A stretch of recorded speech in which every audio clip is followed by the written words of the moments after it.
again. Arr, arr, arr, arr. What's that? You're a little bit scared. Yes, well, it does give me the chills, I have to say. Wolves. Oh, it's the Poppets.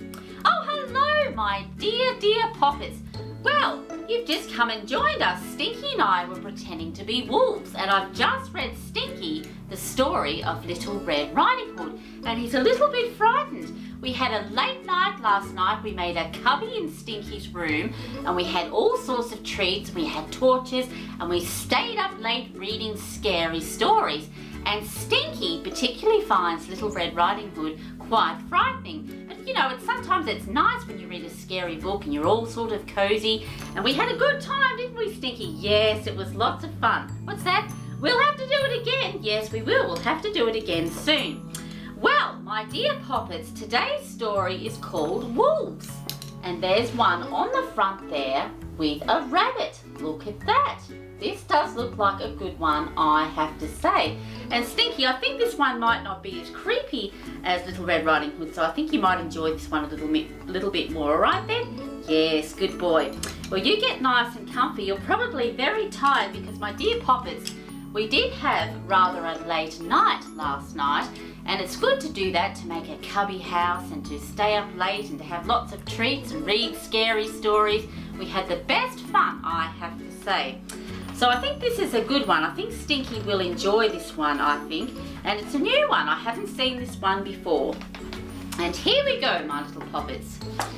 Rabbit went to the library. He chose a book about wolves. Shh! Did you hear that? I think I heard something in the bushes outside. Oh, I don't like the sound of that, my dear Poppets. It was sort of, I think I saw a flash of a tail. Oh, I hope there's not one in my garden. Oh, wolves! And there he is there. Look at him, the beast. Look at him with those long claws. Oh, I hope there's not one of those out there. Wait a minute, what's that?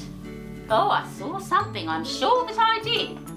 I'm sure I saw something out there.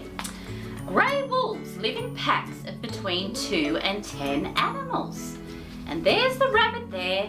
And look at him, he's deep into the book, reading all about them. I don't think anyone could disturb Rabbit. Ooh.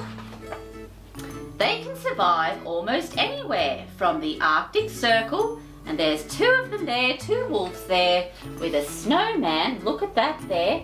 And they look to me as though they've just spied something that they want to eat. Rabbit had better look out, I think. To the outskirts of towns and villages. Yes, and there he is there, the dreadful beast, and he has a hood on, a little bit like Little Red Riding Hood there, and he's eyeing off the rabbit for his dinner, I think. Or for his lunch. I think that rabbit he should be careful, I think. In some areas, wolves have retreated to places where fewer people live, such as forests and woodland. Yes, well, there he is there, and he's disguised himself there amongst the trees, and he does look quite nasty, I have to say.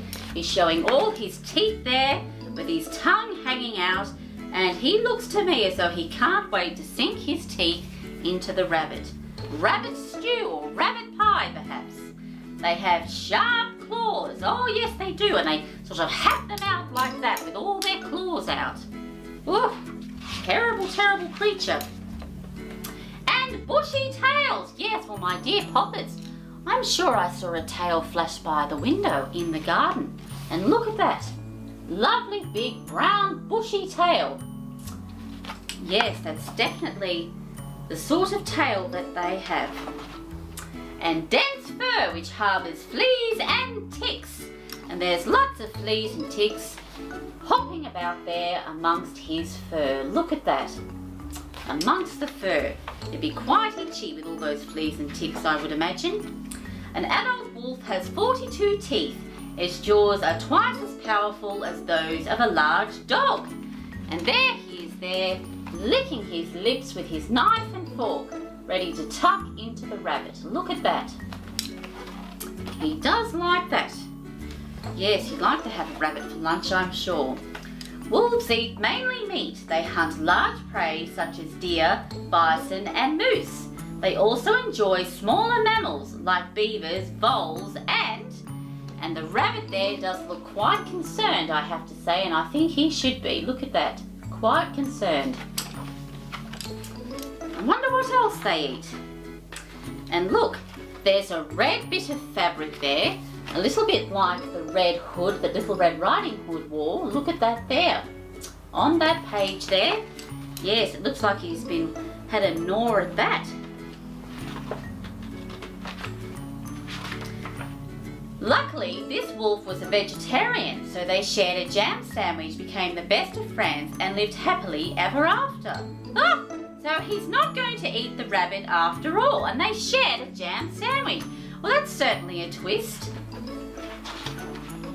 Some wolves do like to eat rabbits, but this wolf in particular likes to eat a jam sandwich. And there he is with the rabbit eating a jam sandwich. Well, I wasn't expecting that, I have to say. A jam sandwich? I've never heard of such a thing. The end! And that was called Wolves. And there he is there with the rabbit on the front. Well, not as creepy as I thought. It was had me there sort of in suspense for a bit at the beginning, but he ended up sharing a jam sandwich. How unexpected. Well, Stinky, you can come up now, dear. That was a bit of an unusual one, but luckily for you, it wasn't too scary. What's that? You'd like a jam sandwich yourself? Yes, it does sound good, a jam sandwich. We'll have to have one. And you know what, Stinky? I forgot to mention the Storytime cake. I was so carried away pretending to howl at the moon, I forgot to mention the cake, so we'll mention that now. Now, my dear Poppets, the Storytime cake which was made, I have to say I can't take credit for this marvellous cake here. As I told you last time, I was having a lot of trouble with my oven, and I'm afraid my oven is still on the blink. It's not working very well at all. I did have my oven handyman who came over. He was supposed to fix the oven, but all he seems to do is stand on his head, laugh like a hyena, and count the dials, and there's not much fixing going on at all.